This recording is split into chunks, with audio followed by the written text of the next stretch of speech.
right, ladies and gentlemen, you know what time it is. Greetings, beautiful earthlings. It is time for, oh shit, let me turn this volume down on that. I always fuck something up, don't I? Anyway, it is Aquarian Anarchy. You know the deal. Marcus, throw our banner up there so I can remind everybody to like, to share. Who's that? Is that you, Nico? That is you, Nico. I hear it.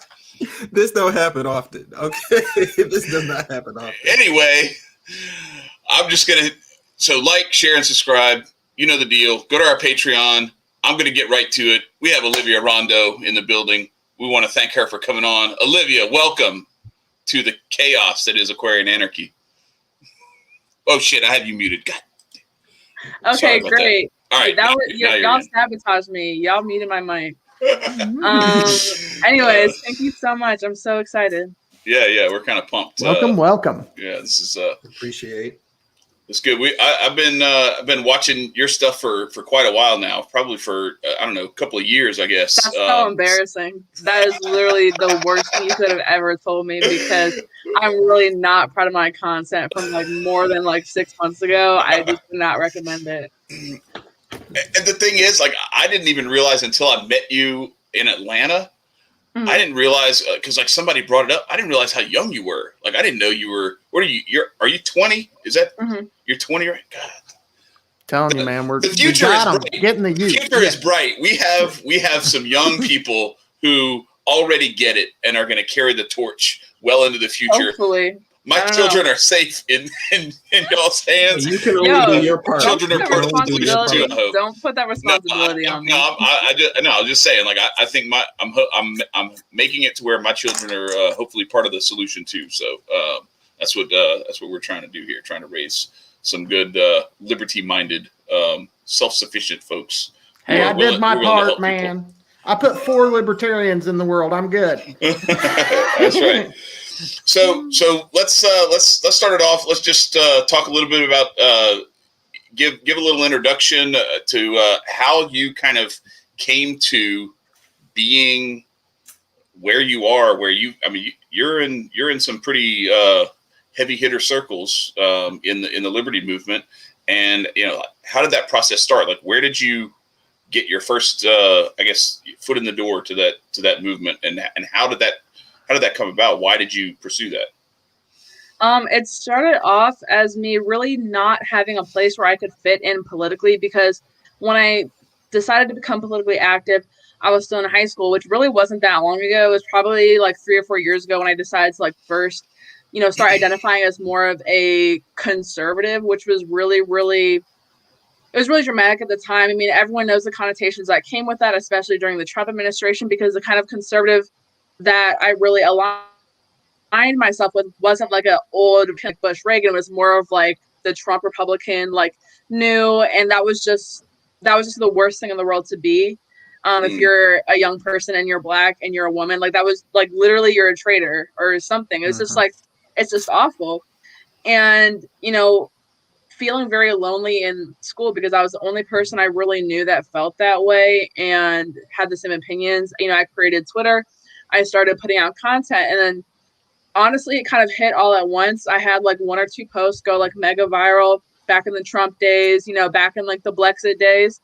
And then I woke up one day and had 10,000 followers. I was like, oh shit, like I have this platform now. I don't know what to do. And then from there, I would say that there has been a slow but drastic change for me, not quite understanding politics and maybe just wanting to be, I didn't want to be like a contrarian, but I just thought because I was different and because I was not a liberal, I had to be a strict conservative. I had to be a Republican, like the stereotypical quote unquote Black Republican. And I fell out of that when I was about 18, I would say, like 2019-ish. And then the last 2 years, I've been very heavily involved in the liberty movement. I still consider myself to be a Black conservative, but just a different type. I like to use the term like pro-Black conservative or conscious Black conservative. And there's a ton of people on Twitter who can better explain it than I can. But for me, and I think me and Maj are very similar on this, and I don't think he identifies as a conservative at all, but he's definitely pro-Black, and he's definitely liberty-minded. He's definitely libertarian. And while I'm not a registered libertarian, I'm an independent. I can resonate a lot with that. Just looking at the issues through a pro-Black lens, and also being very, very critical of people who may claim to be small government or who may claim to be pro-Black, but they're really nothing of the sort. They're really statists. They're really big government. You know, they might say they're a libertarian or Republican, but they're kind of masquerading as an authoritarian. So that's what I'm really passionate about these days. So that Awesome. that pro-Black, where it meets conservatism, where do you find like the biggest clashes that, and where do you think that comes from? Like, is it because of how much I don't know. I don't want to say anti-Black, but like there's a white conservatives seem to want to have Black conservatives who will allow them to not feel racist for saying some of the things that they can get away with saying, and saying that you're pro-Black can sometimes be a turnoff. Yeah, and I think a lot of it, ironically, has to do with statism. I think most of the people who are anti-Black Republicans are actually just big government authoritarian Republicans, because when I see the anti-Black sentiments, it mostly has to do with the war on drugs. It mostly has to do with criminal justice reform. And those are like the two issues that a lot of rhinos or big government Republicans are really, really just not based on at all. And it disproportionately affects the Black community. And so while they may not be directly hateful towards Black people, their policies, the way they go about their messaging, it definitely is anti-Black. Just comply, just don't break the law, just don't do drugs, as if there's no difference between possession of marijuana and moving some heavy weight. Like, there's just like so many different things that I think comes from a place of, I don't want to say like white privilege, because that's not what I'm trying to say, but it comes from a place of privilege to not live in an over-policed community and maybe not live in a place where you directly see problems with progressive policies. I mean, these are progressive policies, but Republicans don't want to attack them. Republicans don't care because they just aren't around it. They're kind of ignorant to the fact. But yeah, I don't want to say it's racist or hateful, but more ignorant. Sure. Okay. And I think that a couple things. First of all, my opinion, and I'm an anarch, so it is what it is, but my opinion of Republicans in particular, and frankly, a lot of minarchist libertarians, is you're absolutely right. They are just as much statist as any Democrat. The difference is the Democrats want to expand the status control over everything in your life, and the Republicans just want to maintain the control of most of what is in your life. And that difference is huge. As it relates to the Black community in this country, I don't know that there is a better representation of how the state can absolutely ass rape an entire culture as the Black experience. And I think that you see the rise of people like Malcolm X or anybody else that has been in that kind of vein of Black politics, if you will. That's a reaction to that. And I think that often you become the target because they see that a strong Black community, especially a strong Black female community, is a massive challenge if it decides to go after the state. Mm-hmm. So, I 100% agree. Yeah. I mean, it's just it's so crazy to me how a lot of Republicans are still stuck in that mindset. Like, Republicans are the party of freedom and liberty, and Democrats are the party of like big government and the state and communism. And it's just like, it's just so meaningless at this point, because these people, at least maybe they don't want to see it, or they just can't see it. But either way, it's just straight ignorance. And I can't even entertain those people anymore. And that was a large portion of like the MAGA movement I found myself in the middle of.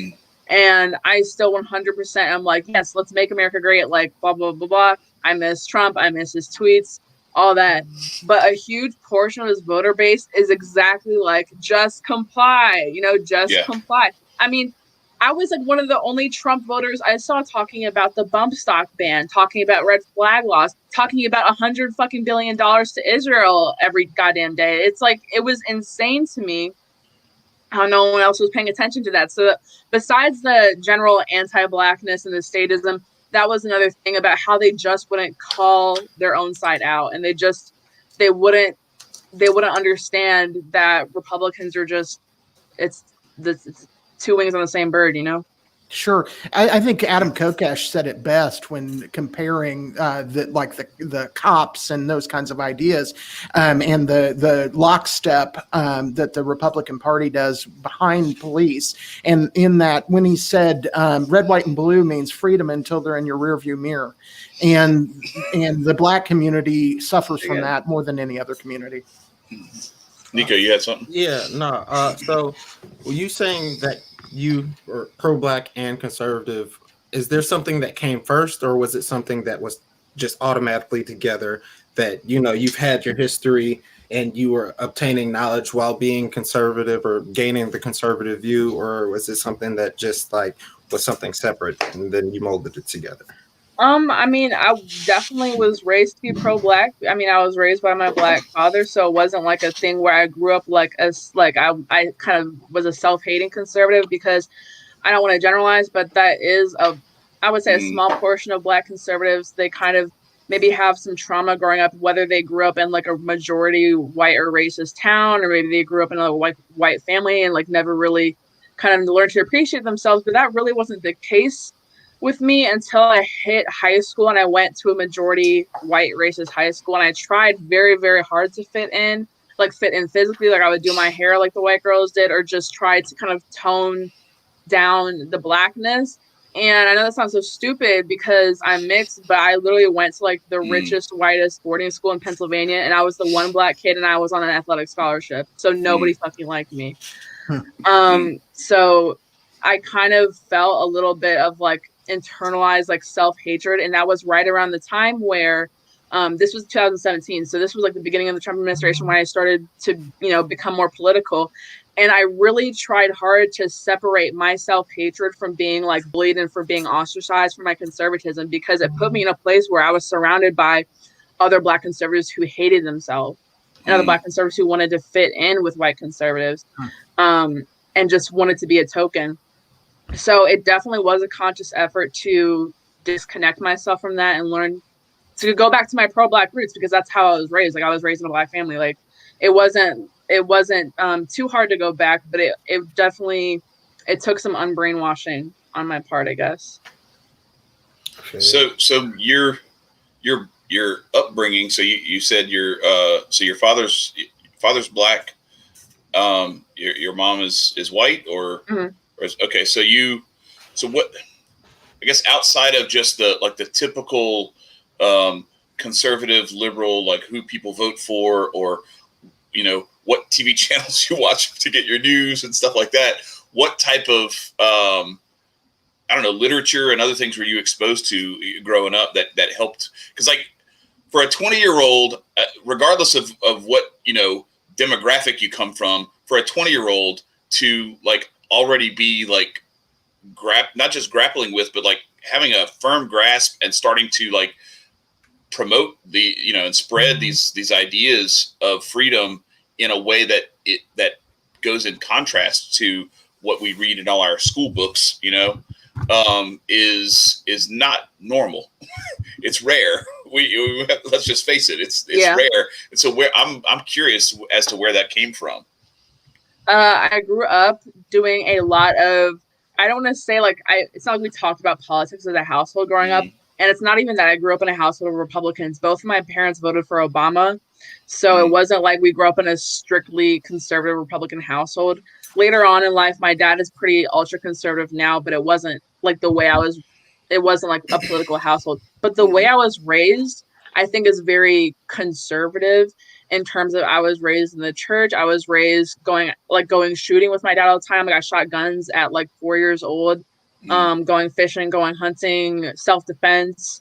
I mean, I'm a collegiate wrestler now, but I started doing Taekwondo at age 5 and became a black belt before I even left elementary school. And then I did Brazilian Jiu-Jitsu, Krav Maga, bunch of shit until I went to high school, and that's when I kind of mainly just focused on wrestling.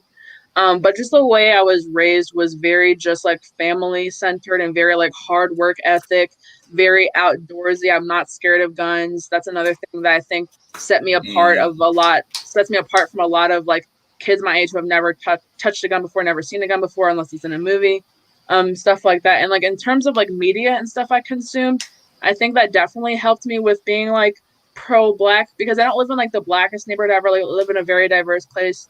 But this is so like, it sounds so wrong to say now, but I like literally grew up watching the Cosby Show before everyone knew he was a racist or a rapist, before everyone knew that. This was long before that. Right. But I grew up watching shows like that and like The Fresh Prince of Bel-Air and all these shows that weren't like overtly like pro-black, but just promoted black people in a good, positive way. And that's how my family was, you know? So that's just how I was raised. No one was like overtly drilling it into my head like you're going to be a pro-black conservative, but that was my mindset until I went to middle school and got all brainwashed and became like a raging liberal for like 3-4 years, but I didn't really understand what was going on, so I don't really count that time in my life. But don't you think that some of that comes from like when certain parts of the political landscape are given to you in this like false dichotomy? And so, like, when you realize that, like, part of the false dichotomy that you believed in is wrong, then you, you tend to think, like, well, if this side is wrong, then that side must be right. And so then you swing over to that side until you figure out, wait a second, this is a false dichotomy. Like, that's exactly what happened. There are other choices. That's exactly what happened. That's exactly what happened, because I went through being like a really stupid liberal through middle school. Like I was like, this was like when Tumblr was like super big, like 2013, 2014-ish. And like, it was like so cool to be like a liberal, like feminist. I remember I would like freak out about like pronouns and shit. And I was never like identified with like the non-binary shit, but I would always go to bat. Like I would always be like, you're a fucking transphobe if you like misgender anyone. I did that until I was like 14 or 15. And then I was like, wait, this is fucking stupid. Like I guess it was just like, nothing really happened. I just got like more mature and realized that I was freaking out over dumb shit on the internet, you know?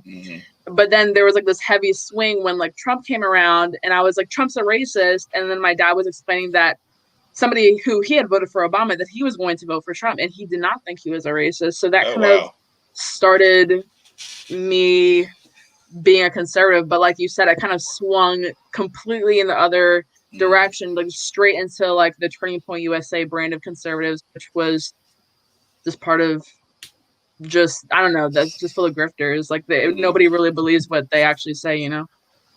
Yeah, I think that's one of the differences too. At least most libertarians believe the shit they're talking about. They may be wrong completely. Don't get me wrong. Like the head of the former chair of the Libertarian Party, Nick Sarwark's a complete and total piece of shit. But but he believes that he's doing the right thing. He might be believing he's doing the right thing for the CIA. I find that hard to believe because it's such the stupidest shit. I find that hard to believe. Well, see, if you think that the state is right, and you put yourself and you're a CIA agent, that tends to happen. Okay. Marcus was going there. Okay, all right. But at the end of the day, we agree he's a Fed for sure. Right, for sure, he's at least a Fed sucker. That's what Marcus meant by he's doing what he believes in. Oh, Nico's got to go check check the stove. So Nico will be back.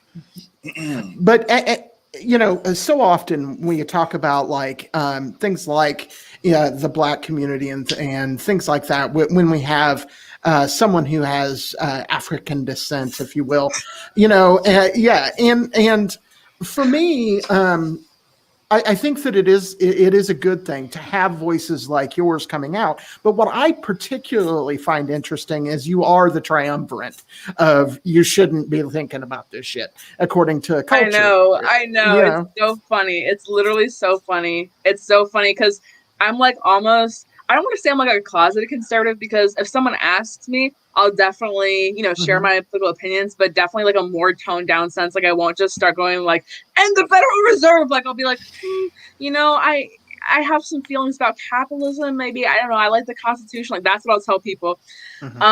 But it's like a lot of my friends from like middle school, high school, and even my wrestling team who have like not seen my Twitter, and I keep that social media like completely separate from like Instagram and like usually Facebook, which is like more personal. And so every once in a while, this will happen like twice a month at this point, because now I've started to blow up as more people like share my stuff.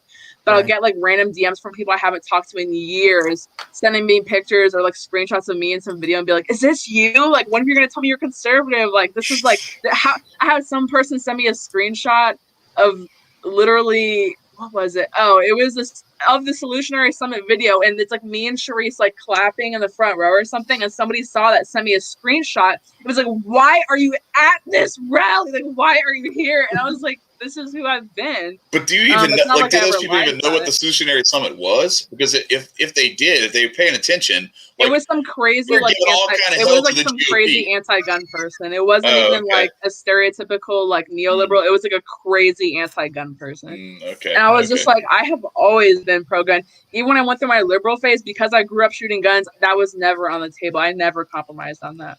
Nice. And I think that's probably usually, I think the people, the guns, among other things, including like freedom of speech, things like that, that tends to be the kind of gateway. I think that one of the like, because the state likes to attack things that they can kind of get multiple people with, and guns are one of the things. Not only do they stop people from being able to defend themselves against the state by attacking guns, they also realize that that is a gateway to opening your mind to other things. And it sounds like it was a gateway for you. Definitely was, because I was not thinking about shit like ending the Federal Reserve when I was in high school, just talking about like, you know, gun rights and like the Constitution.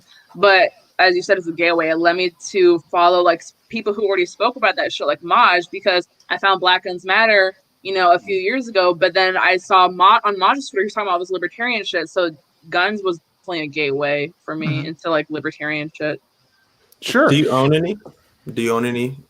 I don't have any under my name. I should say. I do not have any under my name.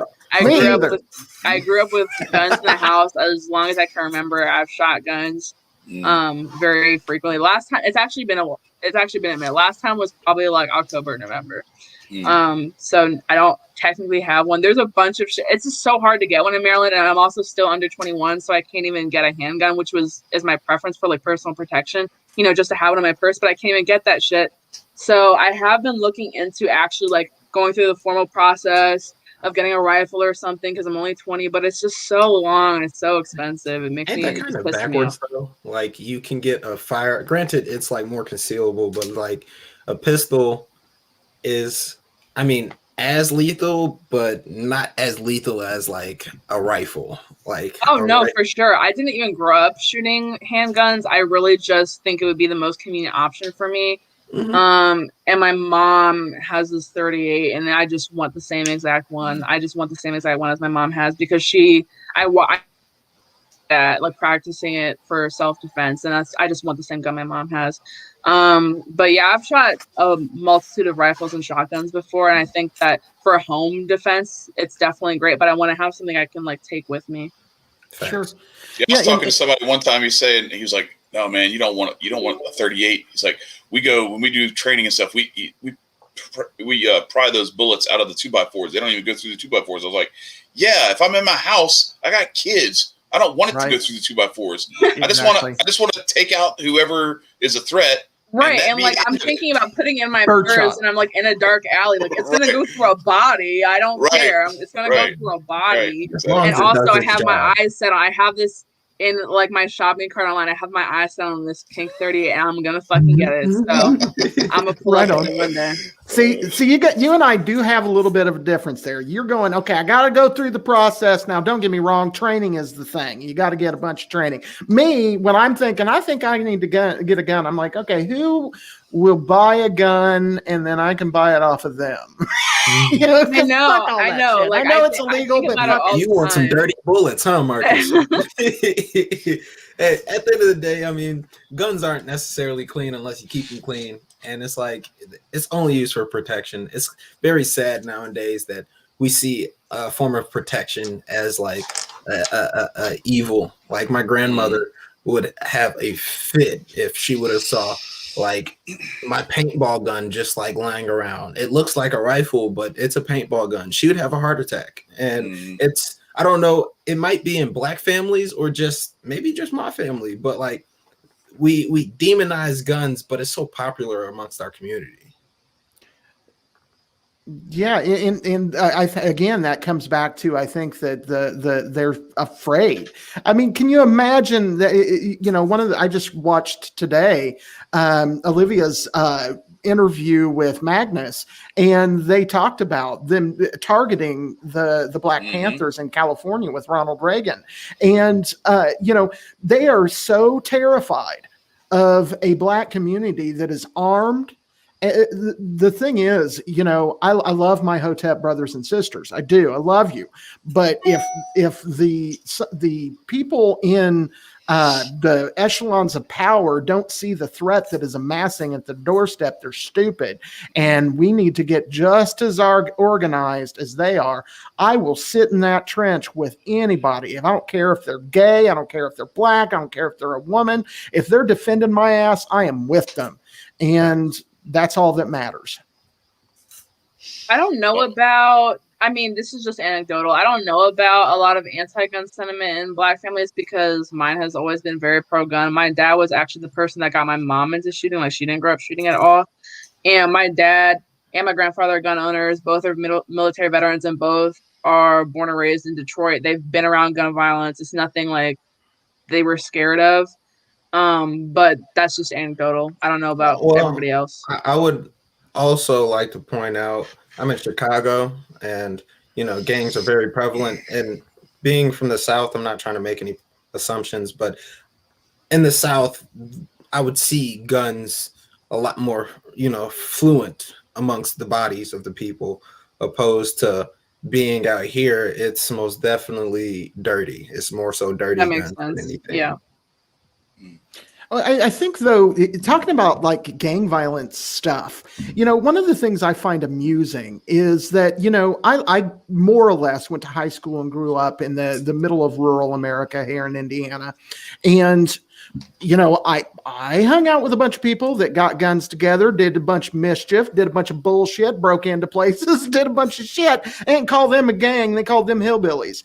So I think that I think a lot of times, no offense, Nico, but a lot of times they make an excuse using gangs and to clamp down on people who really aren't a problem. You remember that the gangs in California started off more or less as a community organizing function to help people. Well, that's even like the Black Panthers. It was when the Mulford Act was enacted, that was like there was a fear of them, doing what they were planning on doing, which was actually to just do their own like neighborhood watch sort of policing, like self-policing, to take care of their own community. And it was just like, it kind of reminds me of, so a friend of mine sent me this video after the Dante Wright shooting, it's some Charlie Kirk where he's like walking in the street holding his phone up or whatever, and he's like, watch this video, and it's a video of like Dante Wright like with a gun in the video, and he's like, look at this guy had a gun. It's like, dude, okay, these statist Republicans are making themselves very clear. The mask, gun, therefore he should be dead. Okay, the mask is falling off lately. I swear to God, like all these people. The main one I saw that was the most ironic, and I didn't even know who this was until like 2 weeks ago, John Cardillo. I already blocked him. I don't know who he is. I already blocked him because he's posting these pictures of Dante Wright holding a gun and holding a blunt. But he had multiple pictures of him doing stupid ass shit with guns. His profile picture used to be him literally holding the barrel of the gun at the camera. Like, are you stupid? Are you fucking stupid? Like, and then somebody, I forgot who posted this. I hate that I forgot, but somebody made a really great point. How is Dante Wright owning a pistol and smoking a blunt different than all these patriots, all these Republican patriots that sit out here with their shotguns and a beer? How is that any different? Mm-hmm. How is that any different? Mm-hmm. No, and I'll tell you what it is. It's marketing. They are going right to the Bernays playbook, and that is pure propaganda to tell all the little old, white ladies and their husbands who, the boomer generation that is scared of young black men with guns. Like, look at this. Not only did he have a gun, he was probably high, which makes people super violent, right? No. Clearly. It's like, clearly. What the fuck is wrong Everybody with knows people? that. Everybody knows that weed makes people so angry and just Right. so violent. It's so aggressive. backwards. If they had weed bars all over the country, like, there would never be bar fights. There'd be more unemployment, though. People would be like, man, Ever. are you going to get some more weed too? Everybody would be friends. Right. Right, for sure. But unemployed. Let's be clear. Yeah. I don't want to fucking do a goddamn thing when I'm high. Blunt around, you can most definitely make friends with the enemy. All it takes is just one thing that you have in common with somebody, and then it can explode from there. Like, things can actually like take off from there, but it's the lack of people willing to share that experience. It's the fear of a black man with a gun and a blunt. The only reason why is because of protection and relieving our stress. Mm-hmm. You feel me? It's just agitating how the politics of this country have like really divided people. Granted, the indoctrination of school, but we've been truly separated on what does matter and what doesn't matter. We've magnified the minute things, and that's what is really, that's what's just tearing us apart. I was talking to my homie yesterday saying that we always on fast forward, but we never hit rewind. Like, the only time you want to hit rewind in your brain or anything is for a good old reminiscing memory or something along the lines of that, but never backtrack to, well, was this a good decision? Like, we look back on it when it's necessary instead of all the time. We always have to look back so that we can go forward, because, a map shows you where you've been and where you're going to go. But if you look back where you've been, you can always find your way back home, or being mentally stable in a sense. Mm-hmm. So to kind of shift gears, you've kind of touched on like your faith. I want to kind of get into that. Tell us a bit about that. Tell us about your religious beliefs and where that comes from. Oh, I'm not religious anymore. Okay, well, that's okay. Tell us about that too. Oh, okay. I was like, oh, this is looking at me awkward. No, I mean, I was raised in a Baptist church. I was a preacher's grandkid. I miss my grandfather so much because all the religious questions I had, he had a degree in theology. He was the smartest person I've ever met. Unfortunately, he died when I was 11, so I didn't have any adult questions to ask him. More was like, can I have candy? Can I watch the show? All that kind of stuff. Can I ride my bike? But now I'm like, I wish I had all these like serious questions that floating around my head. I wish I could ask him. But something about organized religion just really turns me off. I have my personal beliefs, which are very vague and honestly not conclusive at all. I mean, I think it's pretty arrogant to believe that we weren't created by anything. I just feel like this would just be so stupid if there was no point, no design to any of this, that there's no purpose. But I'm not sure about what religion I would identify as or what doctrine I believe, and that's the extent of it. So ultimately, what you're saying is you're pretty much an agnostic who believes in God but isn't sure about the rule book that you should be following. Is that accurate? I thought agnostic means you don't know if there's a God or not. Like, I believe in God. Like, I'm a theist. I'm a theist for sure. Just I can't. It's weird because I would love to say I'm a good Christian and all this kind of stuff, but Just ignore it. Great. I really wish there was a way I could call myself a good Christian. And I kind of stopped calling myself a Christian when I just lost a lot of faith in it. But I would love to have faith because there's a lot of comfort in faith. It's just not something I'm like there yet on my journey. You know what I'm saying? Sure.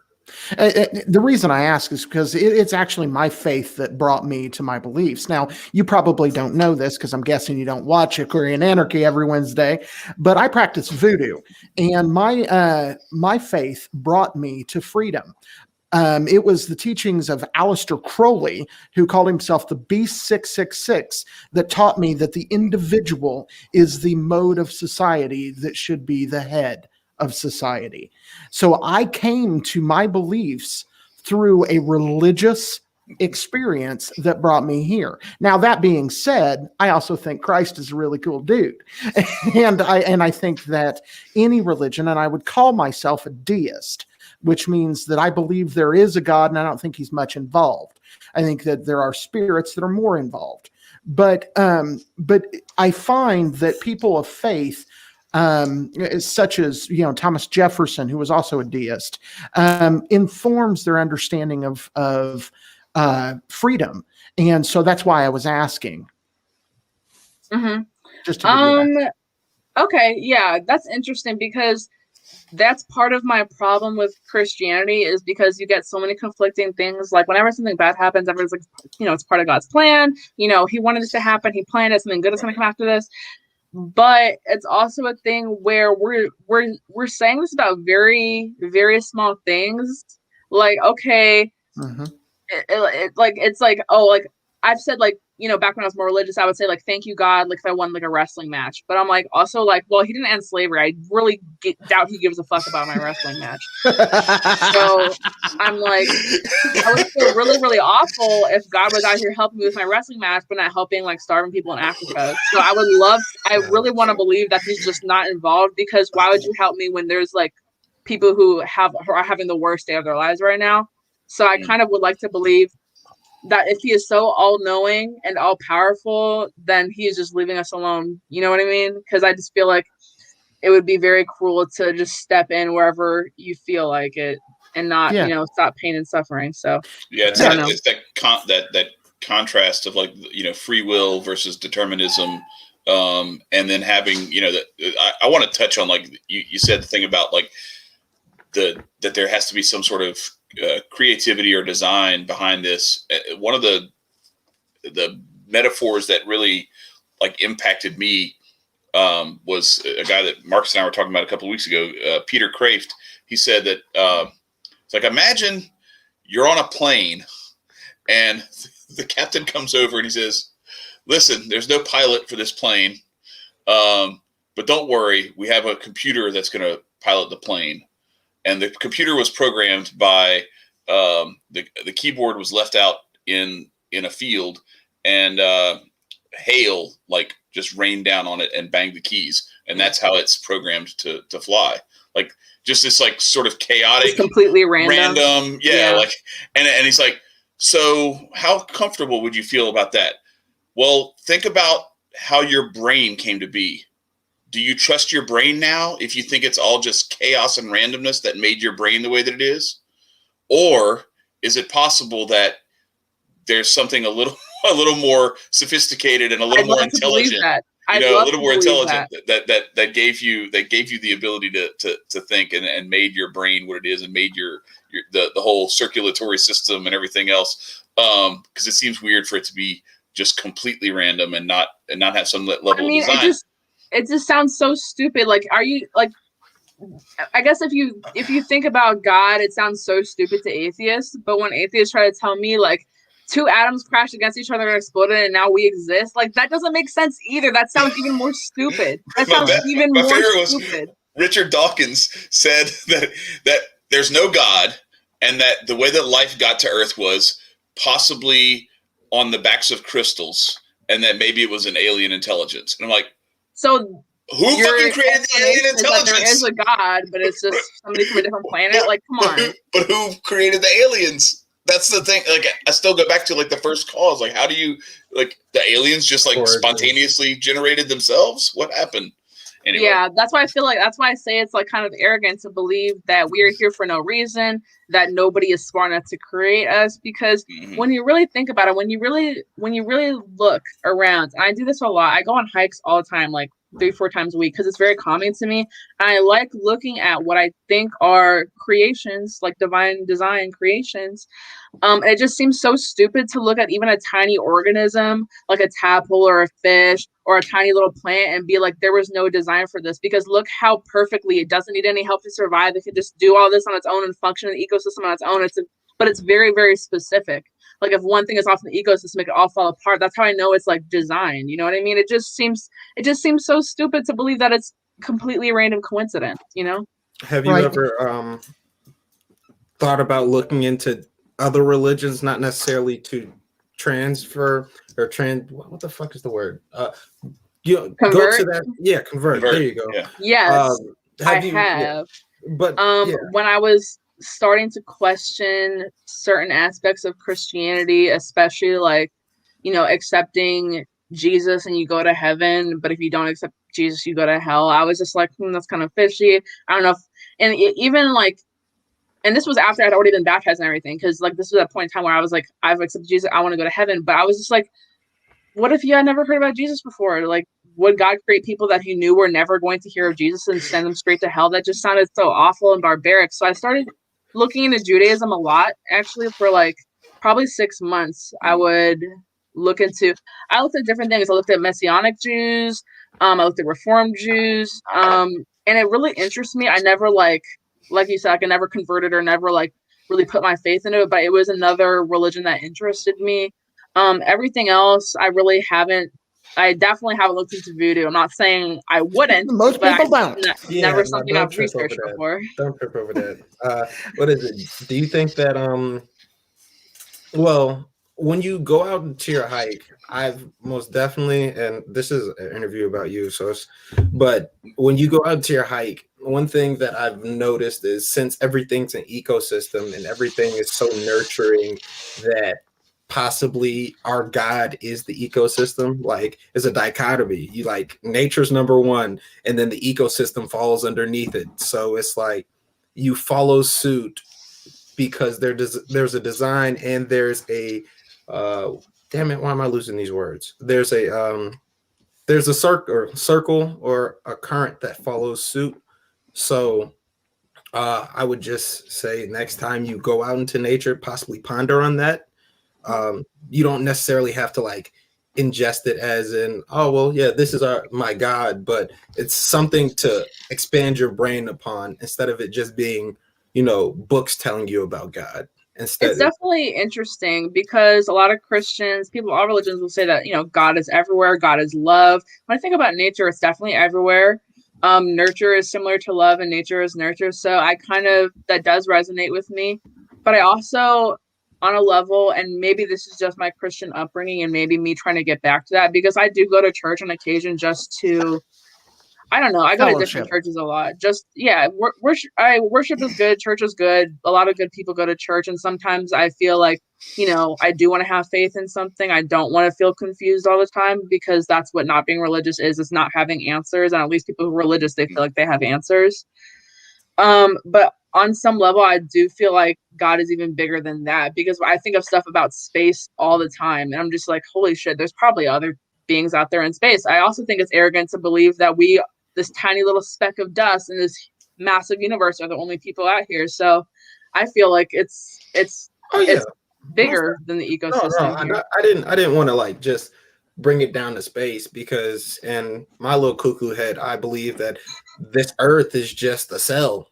It's just a cell amongst a much bigger thing. You can't conceive what we are. You know, we're humans, we have our day-to-day base, but like we're on a big floating cosm of cosmos. And it's like, have you ever thought that like, since our bodies are basically a reflection of the ecosystem and the world and everything else, why wouldn't it follow suit to up what's above us? I think about that pretty frequently. I often think about like how I view an ant and how that ant has no idea how to perceive me. They see the bottom of my shoe. They don't know there's a whole organism attached to it. They don't know what my purpose is. They don't know how I got here. I could have picked up an ant and moved it a mile away. They would have no idea how they got there. So I think about that very often, how we can't perceive ourselves. Like we put these labels on tiny little, you know, cells and organisms, but there's something way bigger than us. We're a tiny little cell organism too. So. And then we're trying to describe the universe the same way that ant is trying to describe what is behind that big boot. Right. Yeah, they're like, I have no idea, but some type of way it's shaking the ground and it's taking over my house, and they don't like, I don't know. We got so far away from anarchy and shit, but I love this conversation. No, this is what we're about. This is what we do all the time. Right. I love it. Yeah. one of the things that we set up this channel to be is a conversation about all of the things that make people uncomfortable. They don't want us talking about religion, and they don't want us talking about politics. Let's talk about money next. Right. No, but we will probably get to economics, but I find that the people that are thinking either about religious thoughts or spiritual thoughts, and the people that are thinking really about deep political thoughts, and I don't mean politics like electoral politics, I'm talking about the idea of governance or the idea of freedom, which, to be clear, those are opposites. If you have a government, you have no freedom. And but I find that the people that are interested in one tend to be interested in the other. It's not always the case, but a lot of people that they are interested in both of those. Certainly the people that founded this country were interested in both of those. Most of the people that founded this country were challenging religious beliefs as well as political beliefs. So I think that that's good.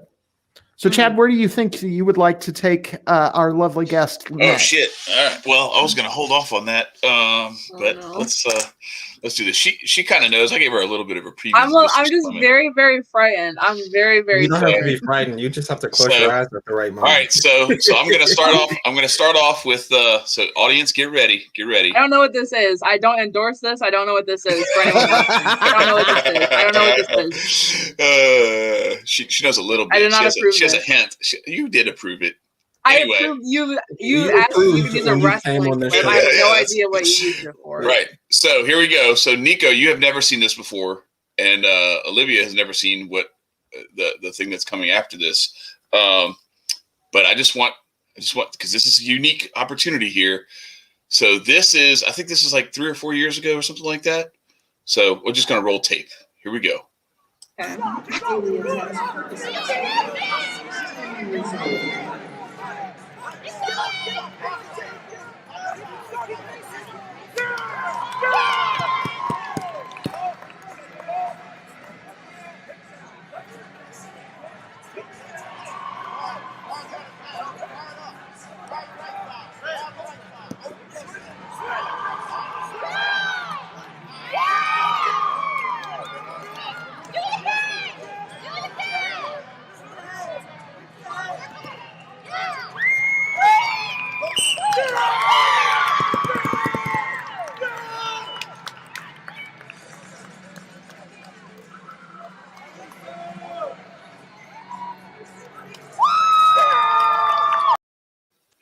So, that's from Nationals in 2016. That is so old. That is so old.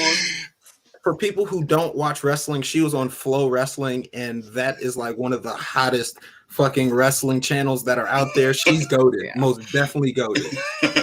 So, Nico, do you think? Because Olivia used to wrestle. She used to wrestle boys too. Because what's the story behind that? Putting me against her? Aren't we on the same team? Because that's what this segment is for. Then you have to. So, like, what was it? There, y'all didn't have a girls' team, or y'all?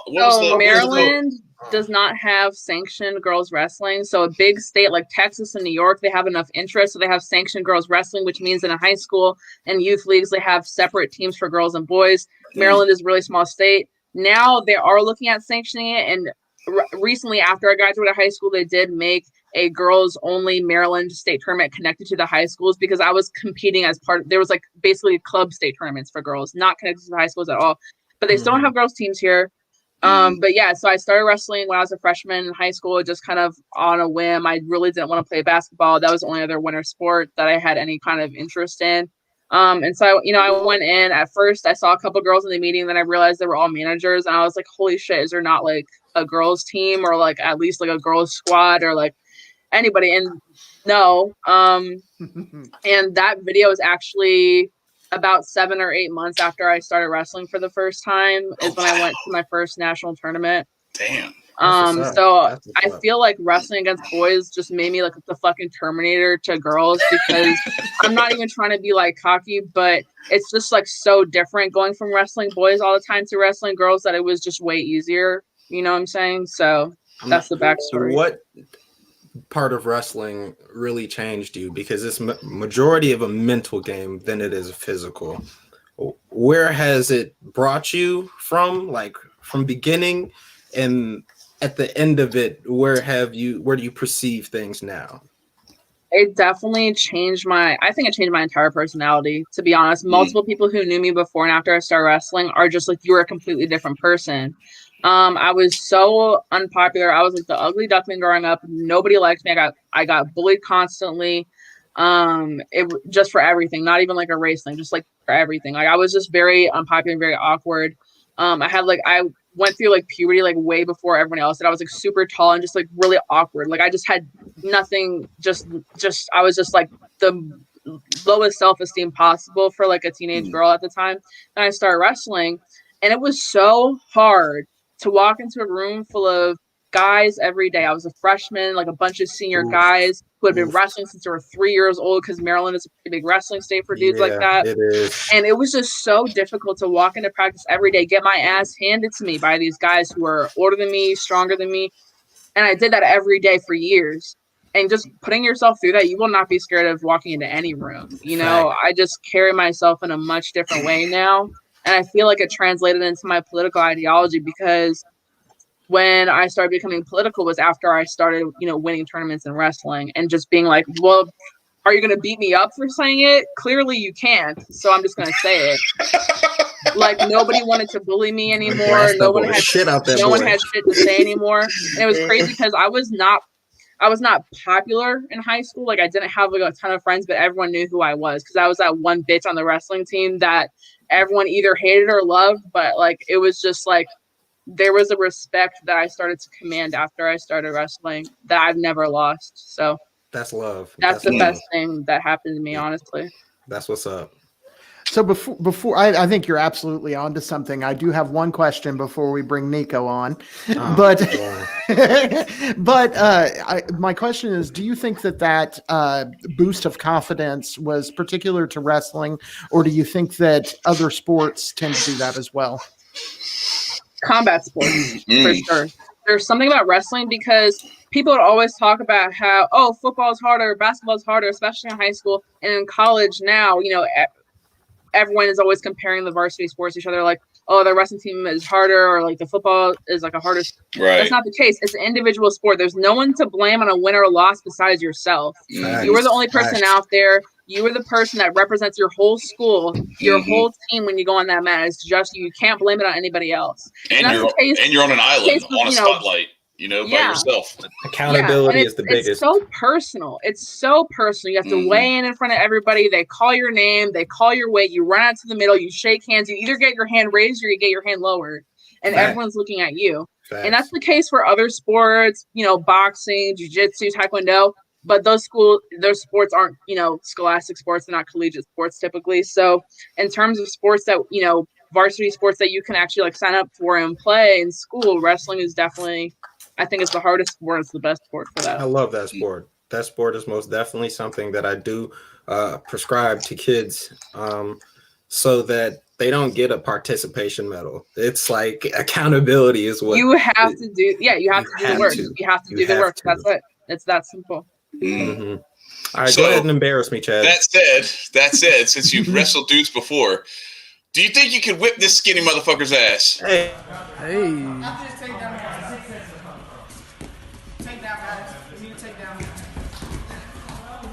Watch the throw. He throwing. He finna throw. I told y'all.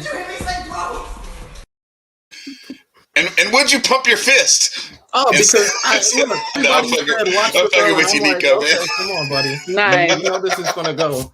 Nice. That definitely reminds me of the way I used to have to wrestle, because girls, they typically, especially my size, they don't wrestle that low to the ground.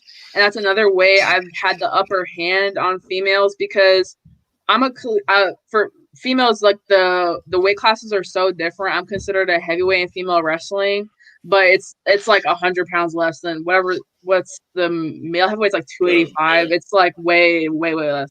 But we wrestle like almost like a male heavyweight, because the size difference is kind of, it translates. You know what I mean?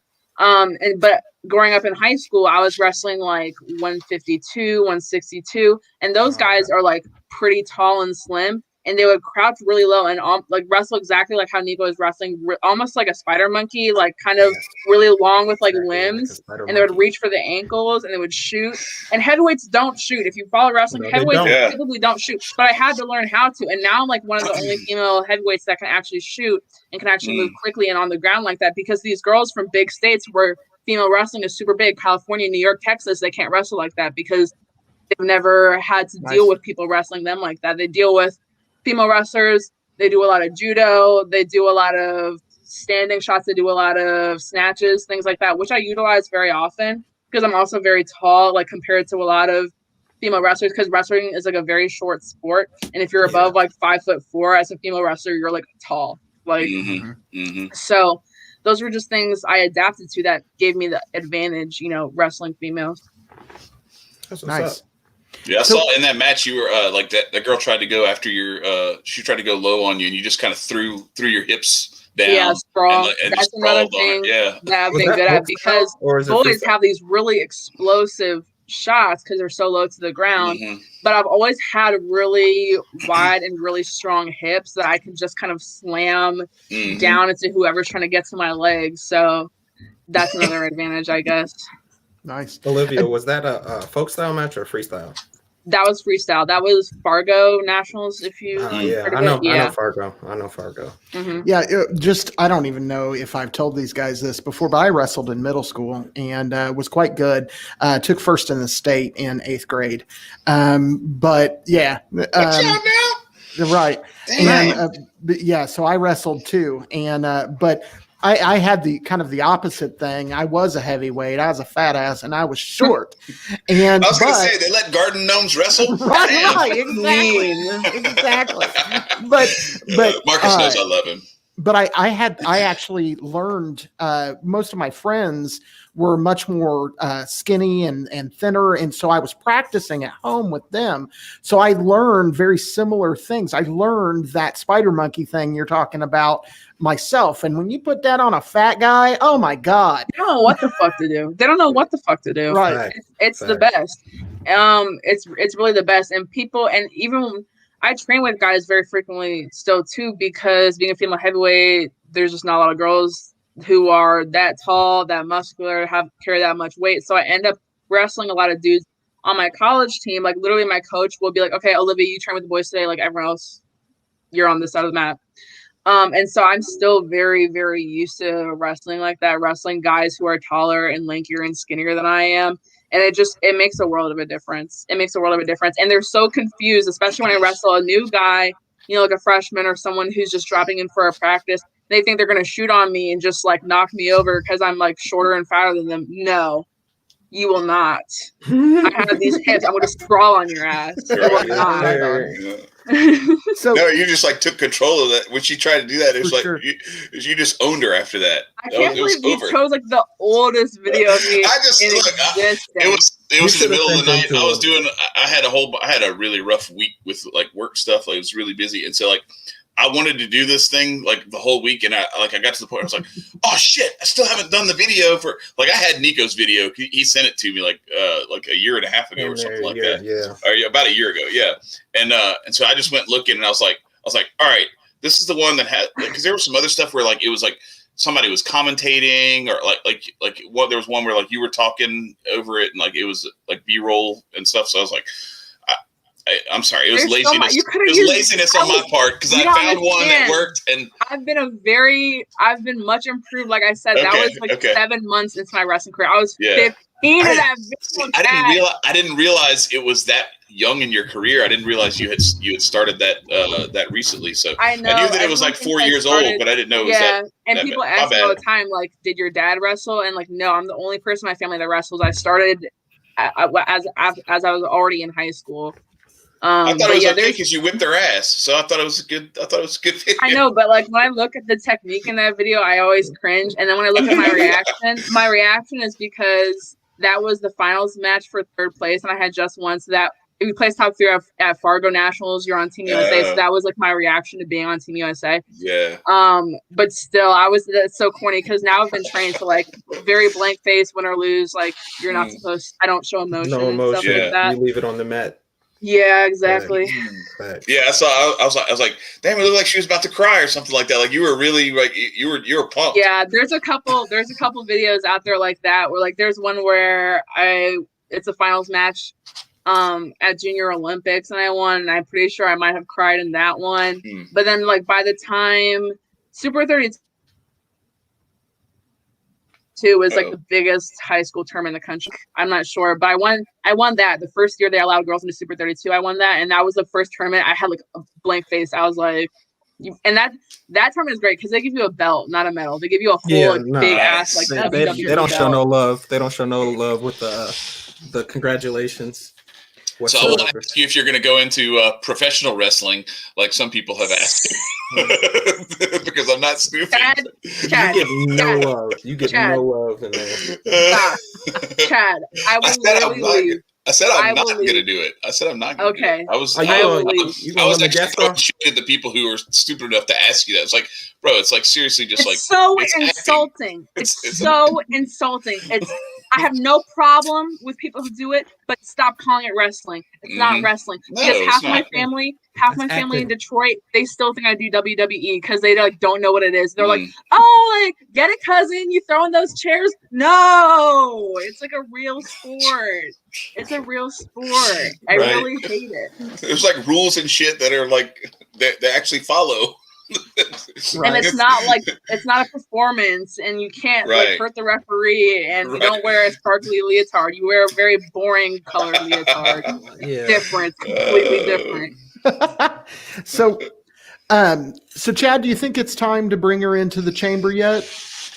Sure, why not? Let's do it. Let's just all right. So you don't have a history of like seizures or anything like that, do you? Audience, close your eyes if this is going to bother you. I'll tell you when you can come back up. Hey, everybody. It's welcome to the. No, it's the same speed, Nico. You're just probably not as triggered this time.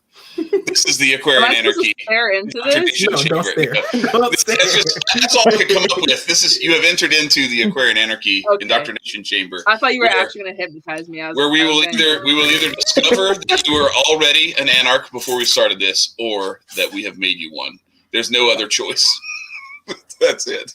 You're going to ruin my entire brand if you turn me into like a full-blown anarchist. So I'll let Marcus start us off, and then we'll get into like what's actually happening here. So we're not trying to turn anybody right into a complete anarchist. We have a different term, and we have a reason why. Go ahead, Marcus. Start it off. All right. So maybe I should explain that term. First of all, an anarch is someone who owns themselves. And because it compares to monarch or oligarch, which is either many rulers or one ruler. And I'm an anarch. I don't have a ruler. I'm free. So my first question in this indoctrination chamber for you, Olivia, is what... Are you ready? What can government do well? What government do well? Is that like what they have the potential to do well, or what they currently do well? Because the answer to what they currently do well is next to nothing. But I do think it lies with like what I believe the responsibility of the state is, and I think it's very, very bare minimum. But I think that my beliefs very much center around the NAP. So I feel like maybe the state isn't the best at protecting people's, bodily autonomy, personal property, their rights and things like that. But I think that it is necessary for some governing body to do that, I guess. Why? I guess I don't trust people. I think there should be some kind of safety net. No. Okay. So you don't trust people. So you would put people in power over people. No, I don't think it's putting people, and this is like, I'm not talking about like the current like police state that we have, because I don't think that their goal is to protect the non-aggression principle. I mean, there's been Supreme Court cases where they said, yeah, police don't actually have any duty to protect you. Like they don't have to care. But I think something like that, maybe that's idealistic, but I think something like that is possible, and I think that would be a net positive. So to Marcus's question, so if you don't trust people and you think there needs to be a safety net, does the safety net consist of people? Yeah, I mean, I think that the standards for becoming a law enforcement officer are so low that people can't really picture or imagine a police force that is free of the corruption and the brutality that we see so often. But I think there are people that I do trust that I would elect to trust, similar to like how we elect sheriffs. How sheriff's departments have much less controversy and backlash surrounding them because they're much more accountable to the public. So I think that as a society, we can, elect people that we trust. That's just not the case about how we run the law enforcement system now, for the most part. Go ahead, Nico. Do you have something for? Yeah, no. Do you think you need to register your guns for any matter because they really restricting you from your 38? I don't believe that I should have to register a gun or like apply or pay to apply for a license or anything like that. Okay, I think that's pretty on par for an anarch. Is no, that's good answer. But I want to return but it dovetails into that though, because then we get into the protection and protecting yourself versus right. Anyway, go ahead. Who is more apt to protect you, your neighbor and or your community, or a guy from another community who your community hired? Definitely somebody from my own community. Right. Do you know what the practice is most often? The practice? Mm-hmm. For By what? the state for law enforcement. Oh, no, I guess not. The active policy generally depends on state to state, and it generally depends on the community, but usually they actively try to get people outside of the community so that they can feel detached from that community.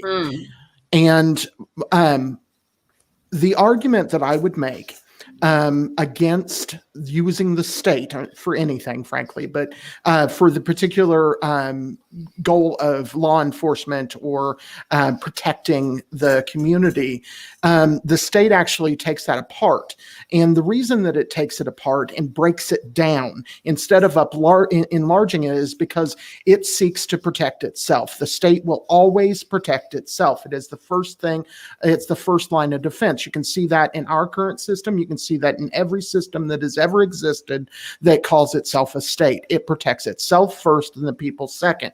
And the excuse that they use for that protection of itself is that, well, if we would protect the people first, then we would no longer have power to protect the people. So that is a double, and I don't know what to call it. It is using the argument against itself for itself, because if you don't have a state and you have people voluntarily working for security, which does exist. Just to give an example, Sharon, Mexico has a security force and has been an active anarchist community for more or less for about 13 years now. And they have an active security force that is maintained by the entire community. It's decentralized. On a voluntary basis. On a voluntary basis. Yeah. Yeah, so let me offer that as as kind of a bridge for that. So Olivia talked about having a safety net of sorts and how there are some people who are not trustworthy. So would you prefer a system where this sort of thing is done on a more private and voluntary basis, where there's more accountability, where you can actually fire the people and hire new people and have some determination over who's in the community that's doing this stuff? Like, if you want to, like, I can't watch my house 24/7. I got to go to work. So if we want to pitch in my neighborhood and hire like somebody to just kind of patrol around and make sure nobody's breaking into our houses, then that's something that we can do voluntarily. And if all of a sudden our houses keep getting broken into, or we find out that person has been breaking into our houses and stealing our shit, we fire them and we hold them accountable, versus this other thing that we have, which is they shoot you in the street and then they blame you for it, and they have people like Charlie Kirk helping them to blame you for it. So would that be a preferable system that is voluntary and more on a for hire basis versus what we currently have, or what typically happens in a state-run system? The reason I currently reject the idea of private law enforcement is the same reason I currently reject the idea of private prison. I don't think that there should be any for-profit industry surrounding criminal justice. And I know that sounds contradictory because of the government profiting directly off of, prisons and arrest quotas and things of that nature. But I think that your point where you want to be able to fire and hire people at will has a lot of merit, which is why I talk about like the electability and how you can recall a sheriff and elect a sheriff and things of that nature. But I would prefer to keep it public, albeit very, very largely centralized. I didn't know that they would like actively pick people from one community and bring them to another community. It makes sense because they don't want you to feel like you have a familial attraction to these places, but definitely a decentralized but still public entity like a sheriff I'm definitely leaning towards. I think I could get down with sheriffs being the rule myself, and that's because I think that the only place for governance, which would all be voluntary, is at the county level. Mm-hmm. So, do you think that felons should be able to use firearms? Do you think? Yeah. Yeah, I mean, I wouldn't be comfortable with like a rapist walking around with a gun, but nonviolent offenses, I believe they should have, things like their voting rights and their Second Amendment rights reinstated. Second question would be, what's your, how do you feel about the use of drugs in different communities and things of that nature? Like how drugs impact communities, or just like the morality of using drugs in general? The morality of drugs. I have no problem. It's like I had this conversation with my mom the other day because I was talking about how we should legalize marijuana and decriminalize all other drugs. And she was like, Olivia, that's crazy. That's crazy. And I was just like, Mom, if heroin was legal tomorrow, would you do it? And she was like, no, that's crazy. Then what makes you believe that we would suddenly just kind of go down into like some heroin infested shithole? Like, no, people don't want to do heroin, but people shouldn't be in jail for doing it. They need help. They should be in a hospital. They should be in a rehab facility. They should be getting some type of therapy or treatment. Because hard drugs like that are not good. I don't want to be like the one libertarian that's like, oh yeah, like my libertarian fantasy is all of us doing cocaine and shooting guns. Like, no, like doing drugs is bad, guys. Like, unless you're like smoking weed or like doing some psychedelics, like stay away from that shit. But criminalizing it just sounds so barbaric when you really think about it. You want to put an addict in jail where their problem is going to be made 100 times worse, and everybody knows that prison and jail still has drugs filtering in. Like, it's the most backwards way. That just goes to show that they don't really care about rehabilitation or keeping drugs off the streets. They want to keep addicts off the streets and locked away. They don't want to think about the problem. So, morally, I don't think, doing drugs makes you a bad person. I personally celebrate 420 myself. I had a great day yesterday. Yeah, you did a hike. But anything stronger than that, I think should be decriminalized. I don't think we should encourage it, but decriminalize it. I do want to point something out to you. I want to leave this particular topic, but I do want to point something out. When you were defending drug use, you attacked the state's control of prisons. I think you should look at that because you just used an argument I would use against having the state involved in prisons yourself. You just used it. Because I don't think the current way that the state runs prisons is good. I think we can reform that without privatizing it. That's just my opinion on it. Okay. Well, I think that so what if I may, on the idea of private prisons, I think sometimes this private versus the current system dichotomy is drawn up where like we still have the same laws that are made by government and the same police that are run by government and the same like enforcement mechanisms and everything else, judicial system, which is government enforced. And then we have like, they just contract out the prisons. Well, now you've got like this same sort of shit that happens with Raytheon and all these other big companies, or the pharmaceutical companies, like we've seen over the last year. Yeah. You end up with this sort of weird public-private partnership thing. So it's not really privatizing. It's not really privatizing the prison so much as it's just like Marcus said, it's just making the whole law enforcement plus prison system just a big fascist. They get the government monopoly on force and violence and arresting people, combined with now they have they can help. Yeah, they have a profit incentive, but they're not they're not accountable to anyone for it. Whereas if you had something where the accountability runs all the way through, where it's all private based and we are in charge as individuals with how this thing is run, and we stop paying for the stuff that's not working, we don't have the option of not paying for it.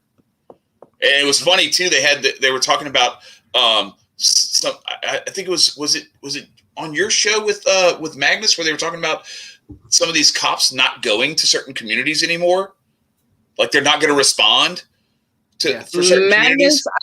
I feel like Magnus has said something like that, but I don't know if it was specifically on my show. So I started. No, it wasn't there. It was Brian. It was Hotep Jesus last night after the verdict came out with the lawyer with Andrew. Oh, okay. So they were talking about that, and I was like, well, okay, cool. Don't come, but stop fucking charging me taxes for your shit that you're not gonna. If you're not gonna come and respond when somebody's breaking into my house, I don't want to pay for your ass then. Right.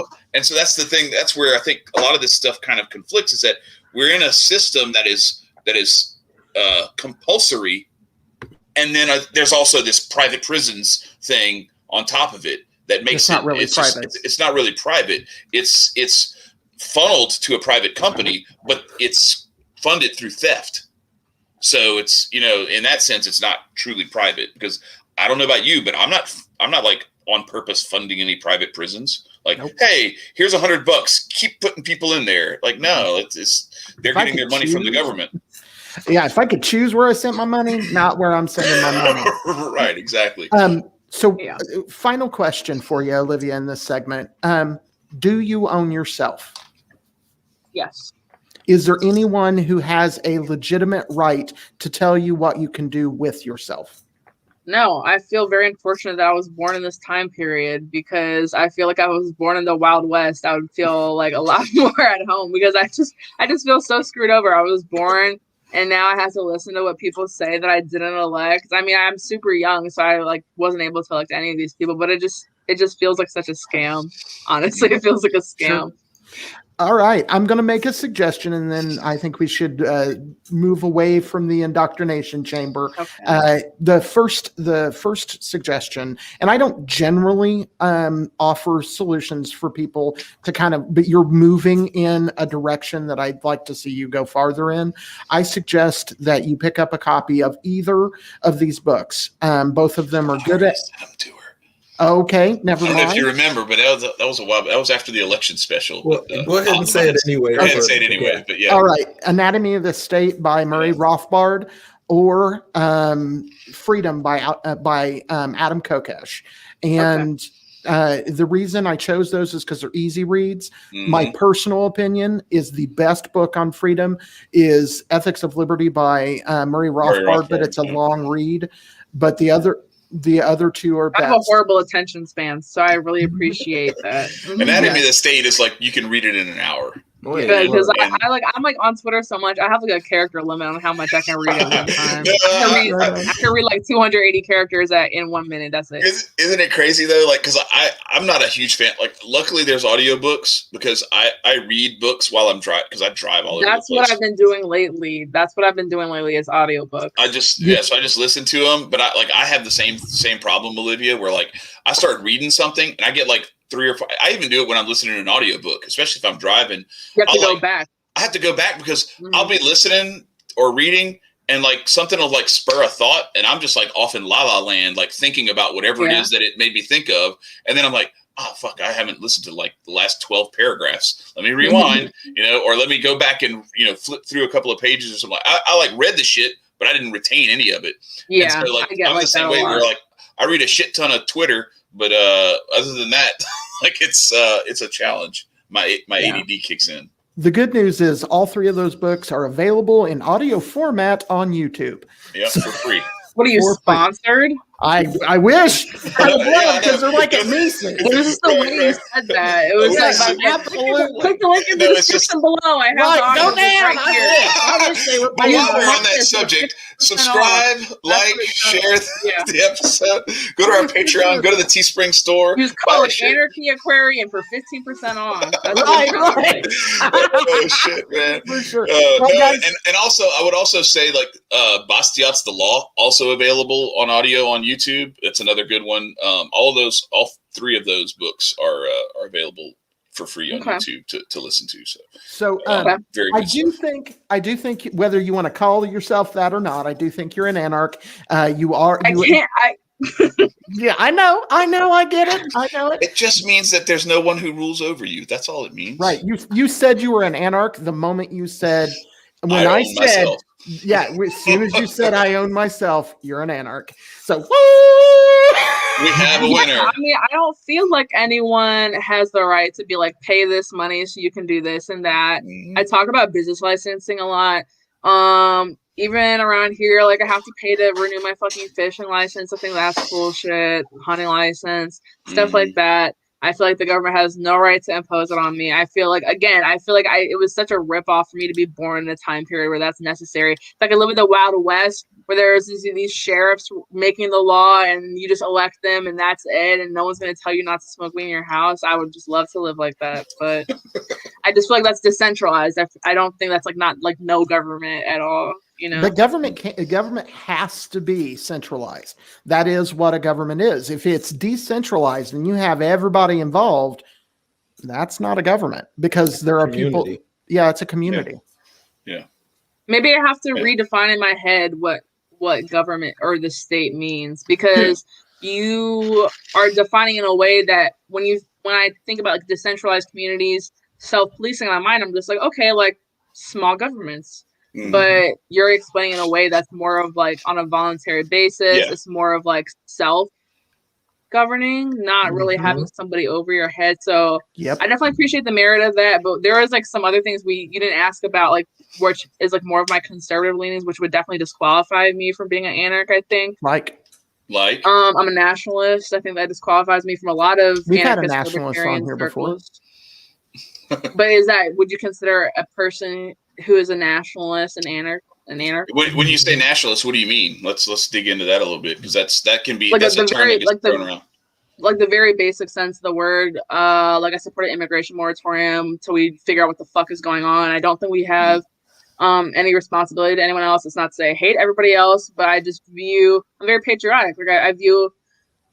Well, I know I said I don't trust people, but I guess for some reason I view America as like my family. I want to protect my family. That doesn't mean I hate my neighbors. Like I don't hate Mexicans, but I just want to protect the people inside. I think we have a duty to the people inside. And also I have a stake in this country. You know, my family's been here for hundreds of years. I think that people tend to have a more positive impact on their country the bigger the stake they have in it. Like they didn't just get here. And that's not me trying to be bigoted. I just think I would say there's probably statistics to back that up.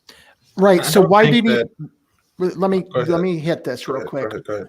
Why do you need violence and force to have that kind of community? I don't think I need violence. I think a wall is pretty peaceful. It's pretty. But I'm not talking about the wall. I back off of the immigration topic just because I kind of buy that right now. As long as we have a welfare warfare state, like right? We have bigger fish to fry. Right, and we have other things we need to deal with. But I think I'm very proud of my community. I'm very proud of the people that I'm with. I would be proud. Many of the people that I'm associated with, my friend Elijah lives in Rhode Island. My friend Adam lives in Arizona. Chad lives in Louisiana. Nico lives in Chicago. They're everywhere. That doesn't change the fact that I can recognize that they're Americans. Just because, one of the things we used in Adam's campaign was we don't have to be united under one government to be united in American values. And I think that is real. And all you do when you start governing people, govern is to control. That's what it is. That's what the word means. To real quick back up to definitions. This is my definition of the state, and it is based on John Locke. He said there are three states of being. There is the natural state, where you're just off in the woods somewhere doing your own thing. There is a community where you voluntarily come together and work together for an end. And then there is government. Government is when you decide that so-and-so person is in charge of this, that, or the other thing. And there is nothing wrong with a government that is local, that is controlled by the people, and where you can take away that control that you ceded to that person. There is nothing wrong with that. If that makes me a minarchist, then I'm a minarchist. I don't give a shit. It makes sense. When what makes me an anarch is no one has, because also based on Locke, you have entered into tyranny when you can no longer remove yourself from said government. Mm-hmm. So there's my definition. Bars. I just want to respond on one thing that you said, because you said, people everywhere. That doesn't mean that they can't have like American values. And I think that just goes into the difference on how a conservative typically views America and how a libertarian or anarchist, whatever you want to call it, views America. I think conservatives put more emphasis on an American identity that is beyond just value or what you believe. Like I said, I think it has a lot to do with the stake you have in this country. Sure. A lot to do with, legacy and your input in this country. And I don't want to make that like an identitarian thing, because there's been like multiple people from different walks of life. I mean, there's been Europeans here, there's been Native Americans here, there's been Black people here from the slave trade. So I don't want to make it into like some like Wignat shit, which is completely not, but I just have to like make that distinction before someone takes it out of context, because anytime I say I'm a nationalist, people automatically go to like white nationalist. I'm just like, look at me, how can I be a white nationalist? But it happens. So I just want to make that distinction. But yeah, I just think that's the difference between how, I guess, different right ideologies view America. No, but there's a natural look, I'm from Louisiana. Like, I'm not gonna lie, I think I can cook okay, but I'm not like fucking Emeril Lagasse or anything like that. But damn, I'll stand up for our ability to cook food, like as a Louisianian. Like I'll talk shit about other places and be like, your food's not as good as Louisiana's, like shit like that. So I get and like I agree. there's a certain pride that comes from like where you came from, where you grew up, and all that stuff, and that's natural. And I don't think there's anything wrong with that. And then like having a certain desire to protect that or to preserve that or whatever is fine as well. And I do think that like when we have this huge entitlement and welfare state where there's when you're in a process of just importing dependence on that system and not so much on contributors to that system, then I can understand. I may not agree. Like I still think that like the only legitimate borders are around private property, but I can understand, kind of like Chris Rock, like, I'm not saying I agree, but I understand, I can understand where people are coming from, where they're like, hey, hold on. Like, we've got to like hold the line here until we can clean this shit up. Because like right now we're just like, all we're doing is bringing in liabilities and there's no assets. It's a little deeper than that though. It's a little deeper than that, because there are places with heavy welfare states. There are places like Japan, pretty low crime, pretty high trust society, because it's pretty culturally homogenous. Yeah. I think culture is a really big, important deal. I think it's important to acknowledge that. And I don't think a high trust society, which would be the only place I think where an anarchist or minarchist society could work, where people are governing themselves on a voluntary basis, There is no need at all for a big overarching state to send their stormtroopers in when when riots and shit is going on, because that shit just doesn't happen. I don't think that's possible in a low trust society where places affected by mass immigration, or where in places that are affected by mass immigration, like we're seeing right now, regardless of the size of the welfare state. I think having a welfare state will make it a million times worse. But on top of that, I think culture is important as well. Well, what I'm talking about is more of it's almost like there's this carrot that's being dangled. I mean, you heard you had people who were saying on camera, they're like, Biden said we have 100 days to get in, like that kind of shit. Like it's a whole different ball game than just like comparing it to Japan or something like that. And the other thing that's funny about it is like try to get into Mexico through their southern border. It's like it's worse than it is. Which honestly makes me believe this is a scam, because how are these people from Central America making it through all these borders and they want to stop here? You walk through 5 countries on the way here. What are you talking about? With borders that are stronger than ours. What are you talking about? That's how I know this shit's a scam. That's how I know this caravan and shit is a scam. Yeah, for sure. So at the end of the day, I think that we agree on about 90% of this stuff. And at the, I like to go back to a story that Murray Rothbard talked about, and other people have used it as well. And that is, I'm 100% on the freedom train. I'm 100% on. I'm going to drive that motherfucker all the way to the end of the rails. I don't believe in any control. I don't believe in any of that bullshit. I think it's all force and violence. And I'm going to oppose every goddamn bit of it as I can. And I'm going to love having Olivia with me 90% of that way. And then we'll talk about the 10% when we get there. Oh, Lord. Well, that's the good thing about it is like, you don't always need a yes man, somebody to agree with you. You need always that opposite perspective so that you have something to sit in and think about. That's why I appreciate libertarians a lot, because there's a lot of discourse in the party. I mean, the official party platform is pretty much open borders, but there's a ton of people in the LP who don't agree with that, and they're still in the LP. There's a ton of people who are consider themselves left libertarians, right libertarians, centrist libertarians, just a general libertarian.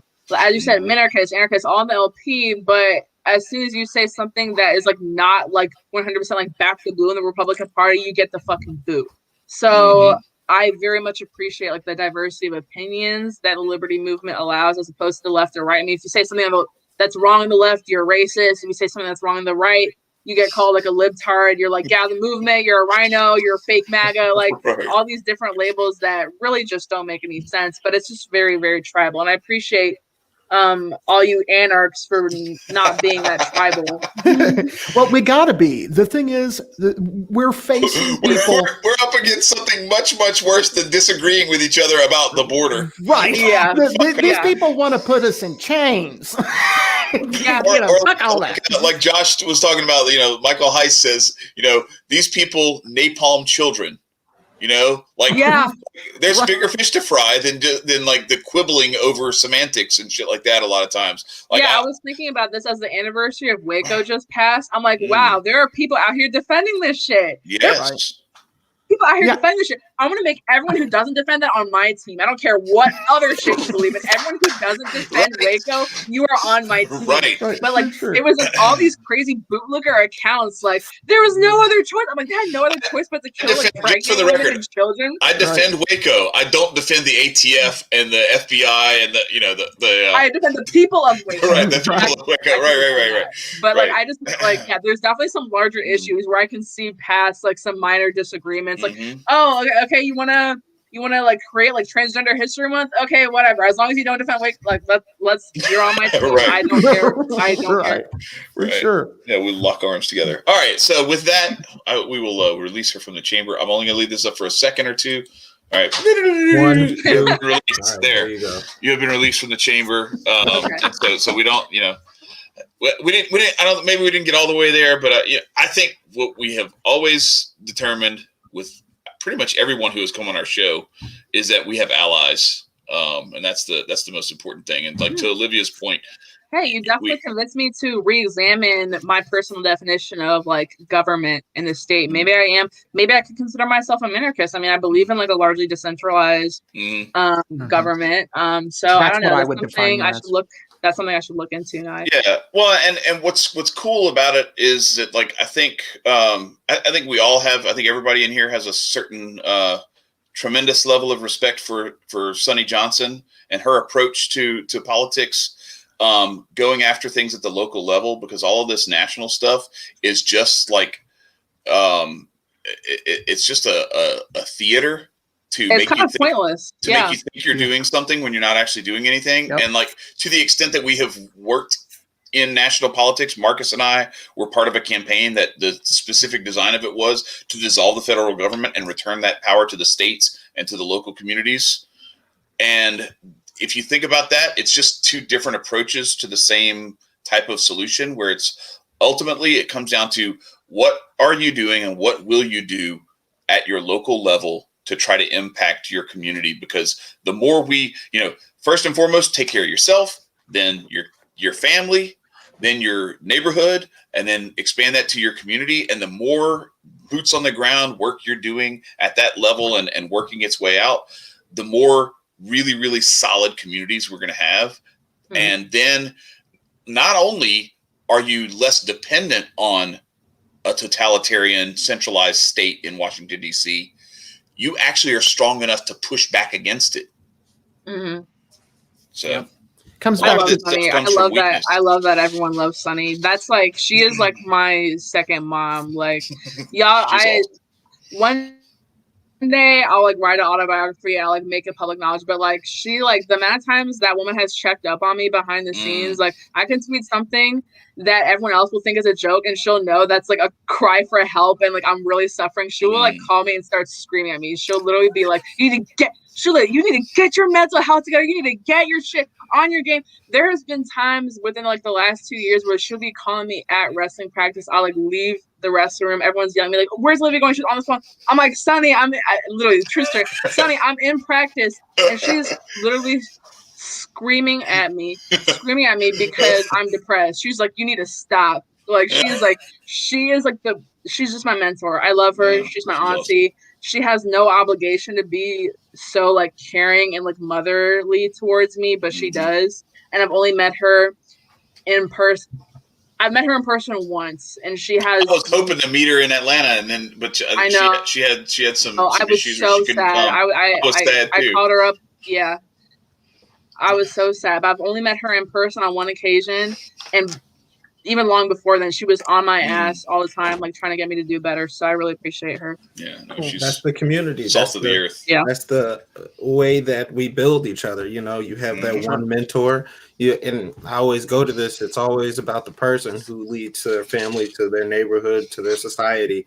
It always takes that one person, and so it's not difficult, but it's difficult. It's, we all have the people around us, but it makes it a lot easier when I have Marcus and Chad right here, and I could talk to them and they can help me through a lot of things. And they have different, experiences, not just due to, them, their upbringing, but their areas of life, So I love the community that this whole liberty conscious whatever movement has kind of created, because there are so many people who I went from like following on Twitter to like actually they're checking up on me, like the whole like all like the hoteps, all the conscious Black conservatives. Like, honestly, maybe I am an anarchist. If we could all voluntarily, like, I don't know, once we get our reparations, once we get our 40 acres and a mule, we're all going to go live together on our 40 acres and just have a little commune and just be anarchists together. We got to buy a bunker as well, because they're going to blow that dick all the way up. For sure.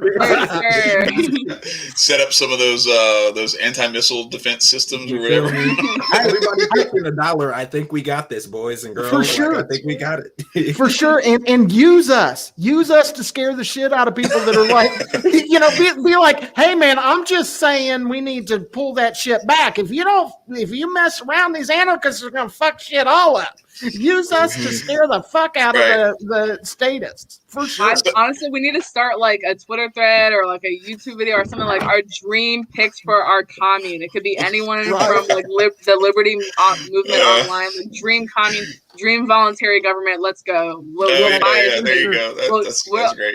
I'll let y'all white hoteps on too. Once we get our reparations, You can build your little shack on my 40 acres. You can have a little corner of it. I love the half white side of you, Olivia. You let us in the door. All right, I appreciate it. No, look. At least you're not giving me Let scrap. me ask you this. I got to ask you this though before we wrap this up. Have you ever been interviewed about wrestling by a hotep who also wrestled? No. Hey, all right, so we got a first here. All right. That's right. Yeah, I really was. I No, was you, really Nico, huh? scared Not me. when you DM me like, That's "Do we okay. have your permission to use a wrestling club?" I was like, "Is it gonna be one where I win? Like, Yeah, there's yeah, no yeah, winners and me losing out Do you- there." So I do was you a like little bit scared. No, Yeah, it no, was, I've I seen didn't know if that you knew some that Nico videos. wrestled, so I was. It was more like to play with Nico. 'Cause, Yeah, no, this Okay. actually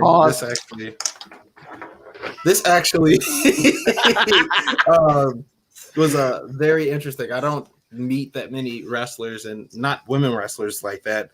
Especially with your accolades, you most definitely are on some shit, and I appreciate you for showing up on the show. Thank you very much. Thank you. I For sure. appreciate it. Yeah, you've been amazing. You've been a very good guest, and part of what we're doing with the indoctrination chamber is challenging not only you but us. You can't. you I challenged wanna us hear for out. sure. Yeah, For sure. I appreciate absolutely. a good challenge. I appreciate a nice debate, a little friendly banter. I like it. A little back and Yeah. forth. Yeah, See likewise Brody's too. in the chat. Like what Nico said. Yeah, there it is. Yeah, Brody what- can be one of the white hoteps that's allowed. That's right.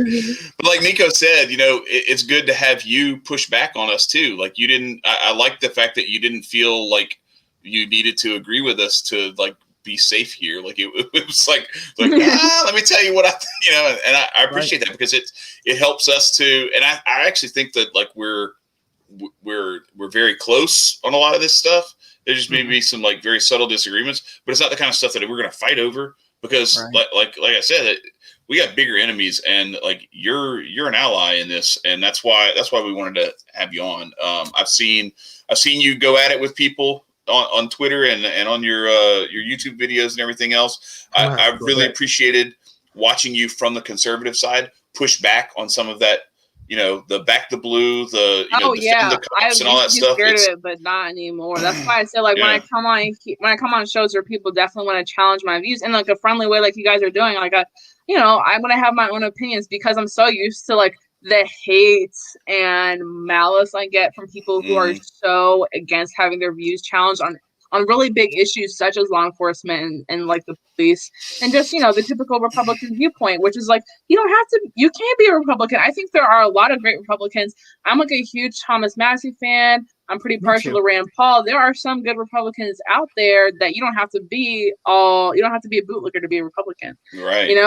But I definitely am leaning more towards libertarians lately. I don't know if I want to register as part of the LP. I still want to be independent, but I really, I know. I really, really like some libertarians, though. I'm going to tease this. I'm not going to give a libertarian.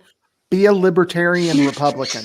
It will go farther. I think about that. I'm going to tease this, though. Spike Cohen's coming on my show in a couple weeks, so we're going to talk about it. We're going to talk about it a little bit. Yeah, if you want a little we had him on a few weeks back, so if you want to go check it out. Awesome. I'll definitely check that out because I know he's one of those libertarians that is so against liberty Republicans, and every time someone's like, I see him on Twitter, every time someone's like, Spike, just run as a Republican, we'll back you, and he was like, no. Like, he was offended that someone asked him that. So I'm definitely going to ask him more about that too. He's a good dude. No, he seems awesome. Spike is awesome. Yeah. Yeah. Yeah. So, what were you gonna say, Marcus? I was just gonna start wrapping up. Well, so I want to. So you teased that, but I also want to give you.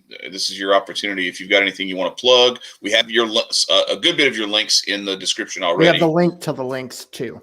Yeah. Oh, sweet. Yeah. So if there's anything.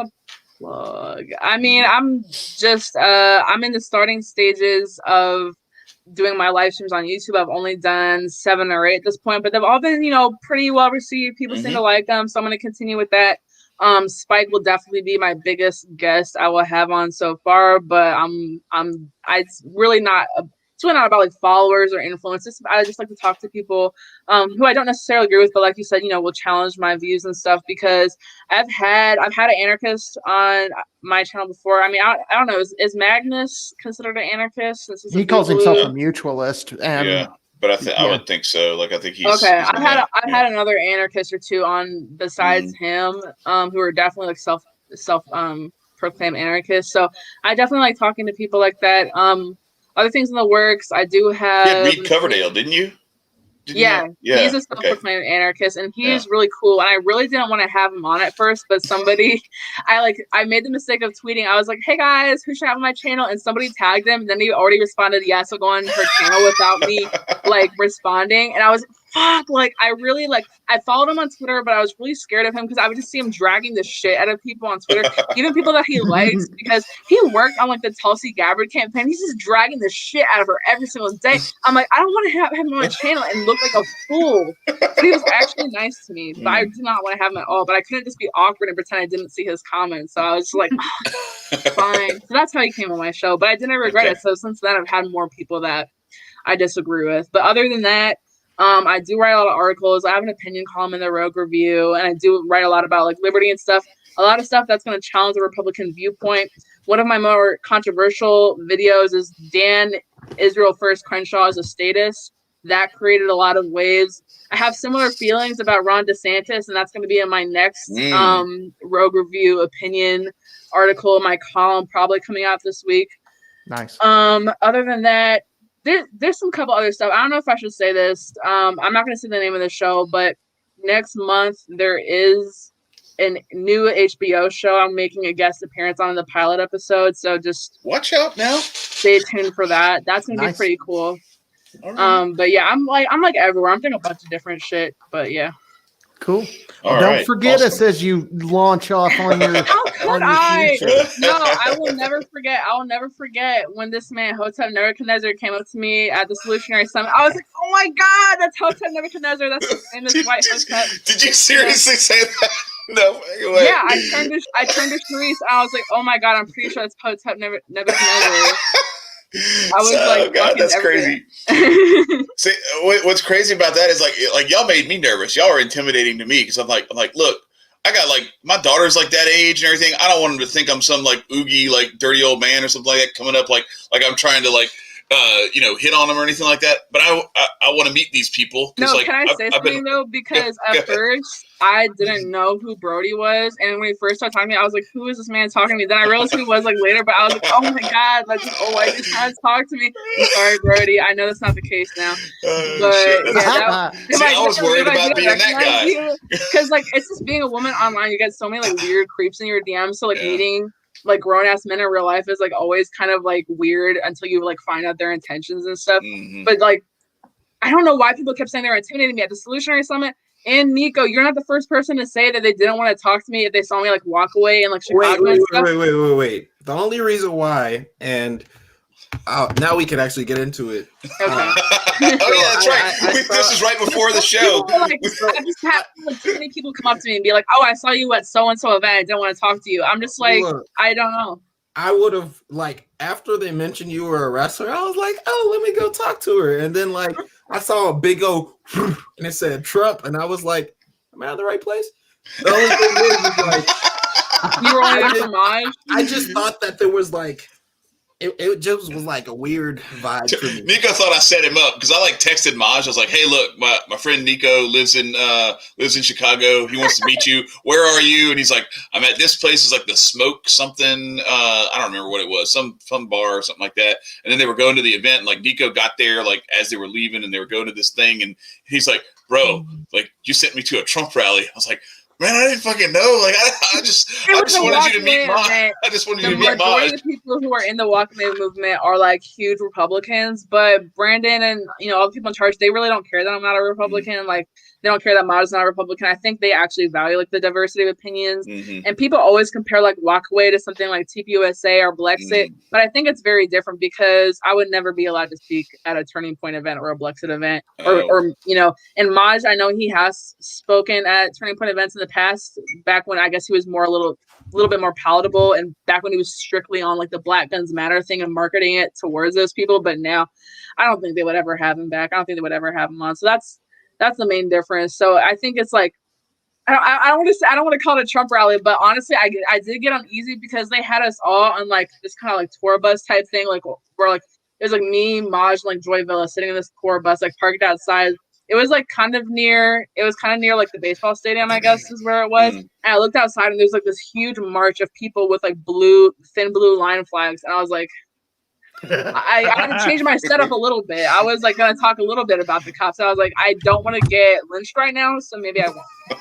Actually, I like while you guys were speaking, there was like a whole mob just banging on shit, and I wanted to turn around and like smack one of them, but it's like, oh, I'm not gonna start no riot. So let me just counter protesters there too, and they were like really annoying, but yeah, it wasn't that big of a deal. So again, Olivia, I want to say thank you very much for coming on. It has been a very good conversation. I would go as far as saying this has been one of our better conversations. I've really enjoyed, and we've talked to at least 2-3 presidential candidates. Right. So right. So the bar is high. That's right. The bar is high. Right. And because I think your wrestling has taught you an awful lot about standing up to assholes, and I'm definitely an asshole. So I appreciate your bravery and your ability to stand out against the crowd. And I hope that you continue that. Keep fighting for liberty. Keep doing everything that you're doing. You're an amazing person, and I look forward to you becoming more and more of a leader within the libertarian movement. Thank you so much. I really appreciate that. And also, you're not an asshole. After Chad called you a garden gnome, that like I didn't think I was like, there's probably you're just probably like a cuddly like teddy bear on the inside. Yes, he is. With a potty mouth. Yes, he is. That's actually what he is. He's Ted from the movie Ted. He's this little teddy bear who has like the foulest mouth. Okay. And says all this dirty shit all the time. That's Marcus. That's Marcus. Like, what's that? You should know. She was in a wrestling room. She should know how foul and vulgar we can get. Men are disgusting. I'm really not fazed by any type of combination of cuss words ever. And I spent a lot of time wrestling in Baltimore in a high school room. That was like certain clubs and certain rooms, they won't take a female wrestler, so you really have to be careful with which coaches and which dudes you trust. But I spent a lot of time wrestling in Baltimore, and the shit that they say with those thick ass Baltimore accents, I just couldn't even. Nothing could have prepared me for it, but now they prepared me for just not reacting to hearing the most vulgar shit ever. So, yeah. Nice. There we go. All right. It's been amazing. Stay free, y'all. Oh wait, I didn't tell everybody to do our shit. All right, you jump at the gun. I gotta tell everything. Go subscribe to Olivia's channel. She's got, what is it, every Sunday night? Is that when you go live? Or usually every Sunday, but it's not very strict. I try to aim for Sundays. So allow me to make a recommendation. You pick a day and then do it that day so that people get used to it. But I have so many guests that aren't available on certain times. That's true. And like, listen, I've been DMing back and forth with Spike for like 48 hours, and he has like the strictest schedule possible. Yes. Like I'm really trying to make it work. A window like this big for about 45 minutes, and that was Dude it. was in Alaska until like yesterday, and and it was crazy because I didn't even DM him. He DM'd me and was like, "Oh, Magnus said that you might want to talk to me. I'll definitely come on your show." And I was like, "Great, when?" And he gave me this very, very specific time. Right. And look, he was at like the Tennessee convention or something, like the Tennessee State Convention for the LP, and he was like, he comes on the show and he's walking around in like the convention room. Then he goes and gets in a car and he's like telling the driver where to take him or whatever. And then he's like going. He's talking to us while he's in the car riding wherever he's going. Then he gets out of the car and he goes into another building and he's like walking around and he's pacing around in there. And then it's like, all right, it's time for me to go because I'm going into there to speak next. So it was just like, it was like this really finite window where he literally like set some time aside to come on our show while he was in between speaking engagement. Literally, in his messages to me, he was like, "Okay, on that day, I have to have a flight and I have a wedding, but I can probably fit in 1 hour." And I was like, "You're in a wedding and you have a flight and you're like, fine, okay, great, that works." That's perfect, actually. That's all. Yeah, exactly. I hope you enjoy right. that wedding. Great. Oh shit! All right, but yeah, so go subscribe to Olivia's channel and check out her links in our description below. You can find them there. And while you are here, don't forget to hit the like button, hit the subscribe button if you aren't already a subscriber.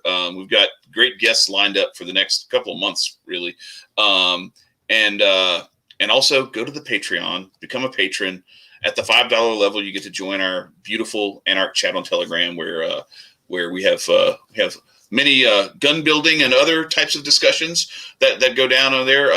Where we're gonna build our little commune for Anarchs, and then also go to the Teespring store where Marcus has designed some amazing merchandise, shirts and stuff, and get some stuff there. Yeah, that's a beautiful one there too. So without let me kill this banner. Without further ado, Marcus, do your thing, man. Stay free, friends. Peace.